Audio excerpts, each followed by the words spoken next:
Ya, keluarga Indonesia kembali lagi di Kumpul Keluarga, masih membahas tentang mama milenial. Mbak Ayu, kalau tadi kita lihat ternyata memang masih ada perdebatan antara orang tua dan juga mama milenialnya gitu ya.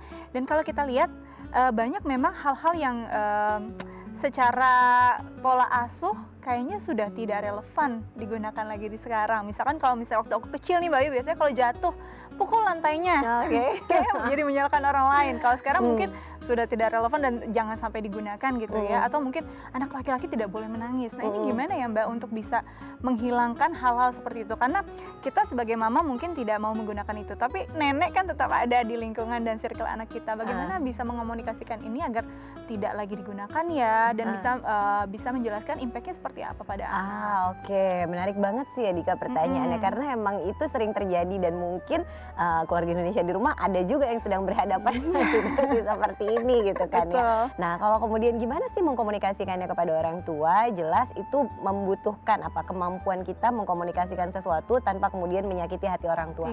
Kita deh yang paling kenal orang tua kita itu tipenya yang seperti apa. Kita juga yang paling tahu orang tua kita itu paling enak diajak ngomong atau diajak berbicara dengan pola bicara yang seperti apa atau bagaimana gitu kan.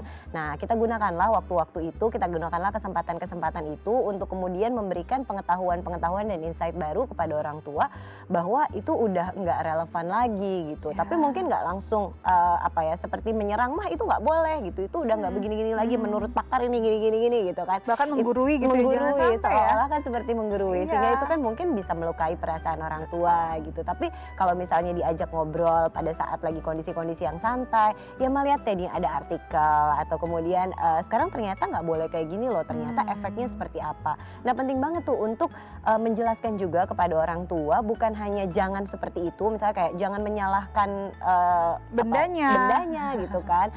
Kenapa sih nggak boleh seperti itu? Nah itu dijelasin juga kepada orang tua. Mungkin orang tua juga kalau dibilang jangan, kita juga kan kalau bilang jangan lakukan itu. Kenapa sih? Kita juga butuh tahu kan, kenapa kita nggak boleh melakukan hal tersebut. Demikian juga orang tua juga perlu untuk tahu, misalnya kalau nggak boleh menyalahkan lingkungan itu bikin anak itu misalnya menjadi cenderung untuk menyalahkan beratribusi eksternal atau menyalahkan ketika ada masalah cenderung menyalahkan eksternalnya tapi tidak kemudian melihat ke dalam dirinya apa sih yang bisa untuk dipelajari. Nanti kalau kebiasaan gitu kan kasihan ya sama anaknya. Sampai besar itu ya. Sampai besar, bahasa-bahasa yang kemudian seperti itulah yang kita gunakan untuk berbincang dengan orang tua gitu. Sehingga akhirnya orang tua juga mengetahui bahwa ilmu pengetahuan baru berkembang ternyata ada manfaatnya ya. Oh ternyata nggak boleh nih penyebabnya ini ya gitu.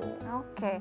Nah kalau kita lagi bicara tentang mama milenial, milenial ini punya karakteristik yang sebenarnya aktif, ya nggak sih? Terus perlu nggak sih me time untuk mereka? Perlu banget kalau misal berbicara mengenai me time itu bukan hanya untuk ibu milenial, tapi hampir semua ibu rata-ratanya harus memiliki waktu untuk me time gitu. Apalagi kalau kita berbicara mengenai ibu itu bisa dibilang sebagai pusat emosi keluarga. Kenapa? Karena banyak sekali peran yang kemudian diambil oleh ibu dalam sebuah keluarga gitu. Misalnya mengelola makanan, mengurus keseharian hal-hal rumah tangga, sampai mengurus keuangan, mengurus anak, memutuskan pola parenting seperti apa.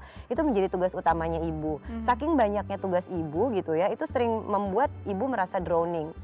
Ibu merasa kemudian kelelahan pada saat melakukan banyak tugas tersebut gitu. Padahal penting banget untuk ibu selalu berada dalam kondisi emosi yang baik. Kenapa? Karena kalau misal kondisi emosinya nggak baik, maka peran-peran yang tadi dijalankan yang banyak itu, yang banyak harus dilakukan itu pada akhirnya akan berantakan semua gitu kan. Dan salah satu untuk membuat si kondisi emosi ibu tetap baik, itu ya salah satunya adalah dengan me time tuh. Oke, jadi sebenarnya itu harus dilakukan rutin berkala agar kita selalu emosinya harus stabil lagi, kita refresh lagi gitu ya. Nah Mbak Ayu terakhir nih mungkin bisa kasih tips untuk warga Indonesia di rumah, untuk mama milenial di rumah. Oke, mama milenial di rumah yang punya banyak sekali informasi gitu dengan cirinya yang gampang akses sesuatu, kemudian terima informasi juga banyak sekali. Jangan lupa untuk tetap berpikir kritis dalam menyikapi semua informasi yang didapat, sehingga tidak semuanya masuk dan kemudian tidak tersaring dengan baik, akhirnya malah jadi bikin pusing sendiri dan bingung sendiri gitu. Ambang gitu ya. Dan untuk menerapkan mana yang paling tepat untuk buah hati kita, nggak semuanya harus kita terapkan begitu kan. Kenali buah hati kita dengan baik, kenali anak-anak kita dengan baik gitu, kenali pola asuh yang paling cocok, karena bagaimanapun tetap setiap anak itu unik dan nggak sama satu sama lain, dan kitalah yang paling tahu mana sebetulnya yang paling tepat untuk anak-anak kita gitu. Dan dalam mengkomunikasikannya dengan keluarga, dengan orang tua, disitulah menariknya seni berkomunikasi gitu kan. Nggak apa-apa kalaupun emang ada yang berbeda, disampaikan pelan-pelan, sedikit demi sedikit.